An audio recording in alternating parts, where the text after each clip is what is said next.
Mesdames Michel, bonjour. Voilà, nous sommes à Tiasalé, voilà, pour une visite chez vous, histoire de savoir davantage sur les pouvoirs que Dieu a bien voulu par amour vous confier et tout le cheminement que vous avez eu dans cette ville que vous connaissez, dans laquelle vous avez vécu depuis longtemps, et tout ce que vous avez aussi pu faire, n'est-ce pas, au regard des témoignages, le peu de témoignages que nous avons écoutés. Nous espérons en avoir d'autres, n'est-ce pas, sur ce que vous faites pour soulager vos semblables ici dans cette ville à Tiasalé. C'est pour ça que nous voulons juste en savoir davantage et voir dans quelle mesure nous reviendrons autant que nous pourrons, n'est-ce pas, pour recueillir, n'est-ce pas, vos propos, et nous le souhaitons vraiment le message que vous avez, n'est-ce pas, pour les humains. Merci beaucoup mon frère. Tout d'abord, je dis merci à Dieu qui nous a tellement aimés et qui nous a fait à son image pour qu'on le ressemble. Et le ressembler, c'est de jouer son rôle surtout. Je suis M. Michel Méda. Je suis d'une famille très pauvre. Je me demande, est-ce qu'il y a une famille qui est pauvre que ma famille dans le monde? Ça, je le dis, je confirme que j'assume surtout. Parce que M. Méda, Michel, je ne sais pas qui il est. Je ne me suis pas autoproclamé dans ce domaine pour dire, ouais, je suis tant, je n'ai même pas de nom. Tantôt, il est féticheur, tantôt d'autres me disent, tant, ben, moi j'assume tout. Au fait, j'ai commencé, je dis d'abord merci à Dieu d'avoir me confié à une femme que je vraiment tiens beaucoup, à demander à Dieu de l'accorder, que la terre soit déjà pour elle qui est ma grand-mère. Et merci à mon papa. Maintenant j'ai compris que c'est pas souvent à l'ombre que l'homme doit pour réussir. Parce que je parle de ce que mon père m'a fait comme maltraitance, comme on le dit. Mais ce n'était pas une maltraitance, c'était simplement me former.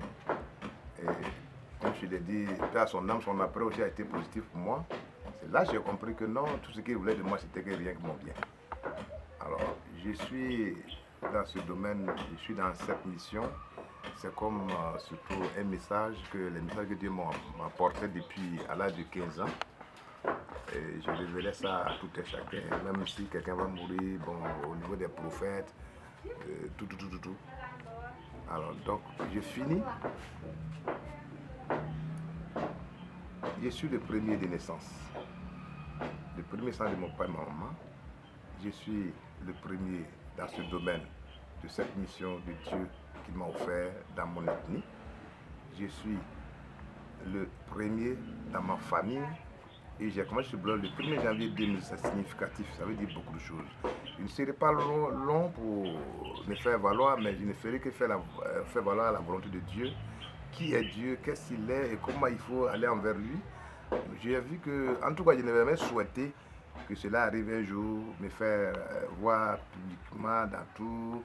Je n'ai jamais souhaité ça, mais c'est un devoir pour moi d'apporter ce témoignage à l'humanité pour que nous ayons vraiment une vie tranquille. Je pense que tout chacun pense à une vie comme moi je l'ai souhaité depuis longtemps. Mais vraiment, il n'y a que Dieu seul qui est mon témoin dans ce domaine-là. Tous ceux qui auront la chance d'écouter et de me voir parler, je vous demande simplement d'aller très loin de la croyance. Prenez cette parole-là dans la croyance, c'est une parole biblique et coranique surtout. Comme je viens de le dire, les 4 premiers, voire 5 premiers, c'est significatif. Je ne sais pas qui je suis. Et les témoignages sont tellement énormes. Qu'est-ce que je suis? D'abord, dans mes rêves, j'étais avec les prophètes. Lesquels? Le Seigneur Jésus, le prophète Mohammed sallallahu alayhi wa sallam, le prophète Moïse, la Vierge Marie.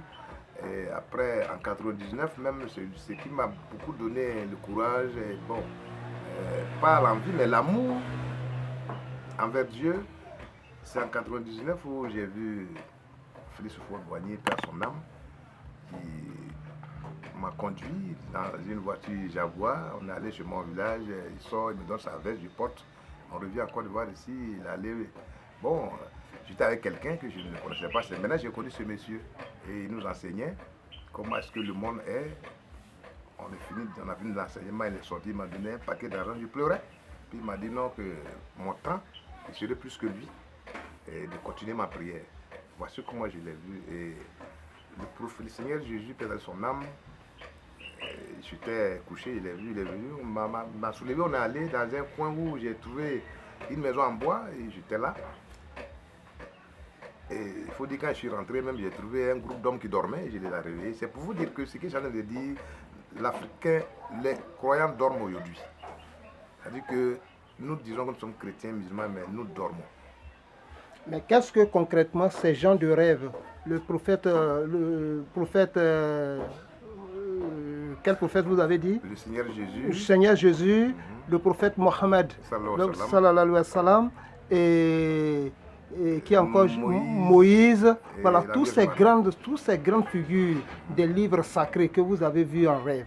Est-ce qu'ils vous ont donné un enseignement ou alors un enseignement particulier? Oui, mais et qu'est-ce que c'est que le fait de les avoir vus en rêve, qu'est-ce que cela vous a apporté dans votre vie? Qu'est-ce que vous avez en fait? Je ne vous interromps pas, mais il y a des témoins, ceux qui m'ont vu comment j'étais hier, aujourd'hui, c'est visible. Cela a changé votre vie? Moi, il faut croire à un seul Dieu qui est le donateur de tout.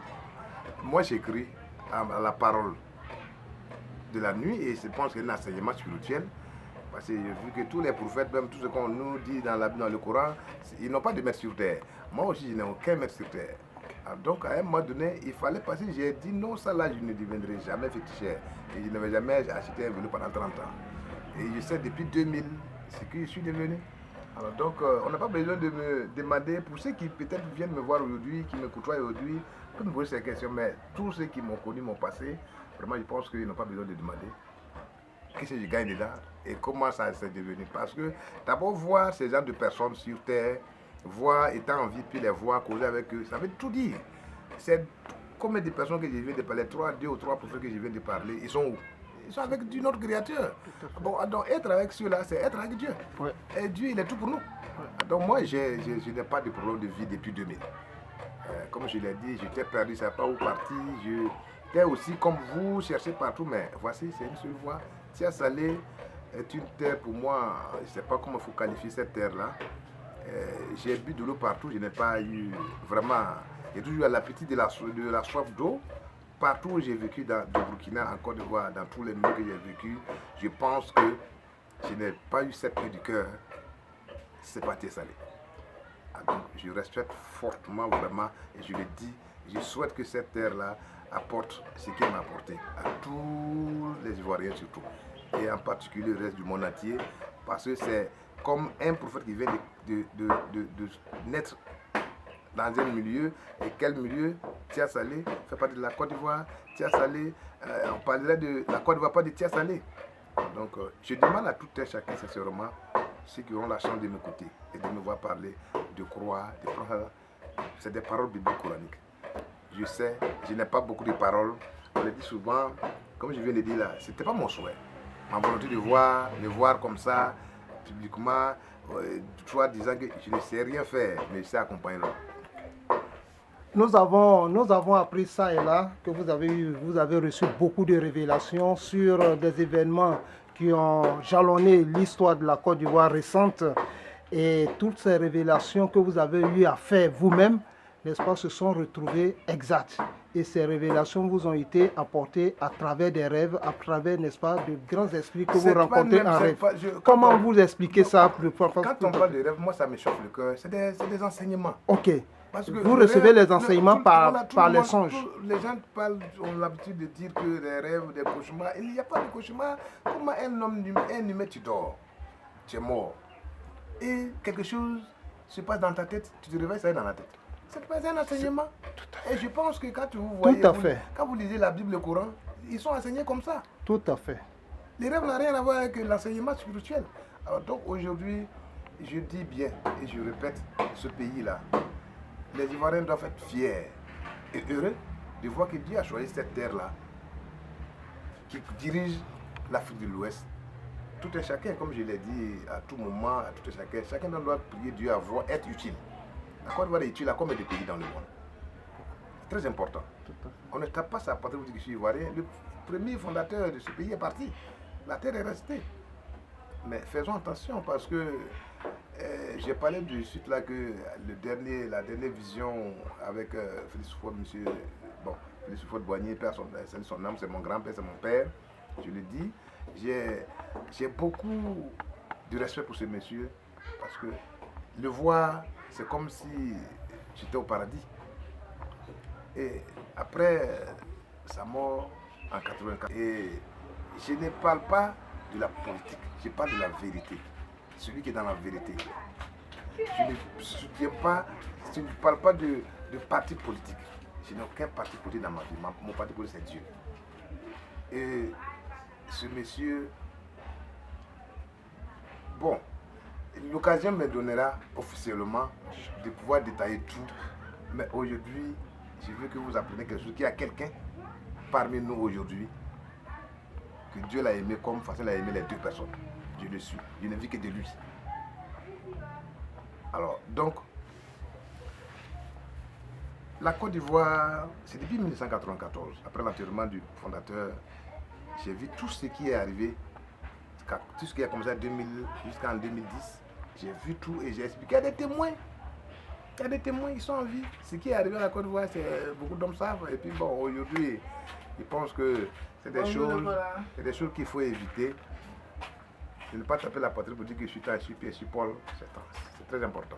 Donc vraiment, je pense que je serai bref cette fois-ci. Mais prochainement, j'aurai le temps de développer tout et aller jusqu'à plus que là pour que c'est ce que je viens de dire. Il n'y a que simplement, ce n'est pas une publicité pour dire que je suis temps. À vous de me juger, à vous de me donner un nom, qui je suis. Quelqu'un qui exerce un métier, qui est sur une route, qui est sur une voie, qui donne tous les jours et ça ne vient de personne. Je n'ai aucun maître sur terre. Dans mon ethnie, il n'y a pas sur le milieu, il n'y a pas quelqu'un qui peut soulever son doigt qui fait ça. Dans ma famille, non. Mais il y a plein de choses. Courager le prophète, bon, je parle de l'ange parce que quand on parle de génie en Afrique, on pense que le génie il est temps, mais on peut avoir son propre génie. Mais en 1999, je suis allé trouver l'ange, il a su au marché, tout ce qui est arrivé en Côte d'Ivoire, il y a des témoignages. Ils sont là, donc avec le temps, comme on ne donne pas tout. Ouais. Nous serons très heureux vraiment d'avoir la suite avec vous parce que tiens, toutes les informations qui nous parviennent font état de ce que vous êtes quelqu'un au grand cœur, pétri, n'est-ce pas, d'une grande sagesse et qui est prêt à partager avec, n'est-ce pas, ses semblables. Nous serons très intéressés à le savoir. Votre opinion et votre thérapie, votre vision sur la réconciliation des cœurs et des esprits en Côte d'Ivoire, votre vision également et votre enseignement pour que l'homme d'aujourd'hui puisse bien se conduire et connaisse, n'est-ce pas, son Seigneur, celui qui l'a créé, qu'il soit musulman, qu'il soit chrétien, qu'il soit, n'est-ce pas, comme on le dit, bossoniste. Nous prions pour que Dieu vous garde longtemps sur cette terre de Tia Salé et que franchement, nous puissions faire ce travail de mémoire afin que la génération future puisse s'inspirer de ce que Dieu vous a donné comme don. Vraiment, j'ai été très heureux de faire ce déplacement et honoré aussi que vous nous ayez accordé, n'est-ce pas, ce petit entretien de 20 à 30 minutes pour lequel nous sommes là depuis hier. Merci bien, que Dieu vous bénisse. Amen, amen, amen. Que Dieu nous accompagne surtout. Merci. Et qu'il nous accompagne surtout, que tout soit sa volonté surtout. Amen. Merci bien. Ok.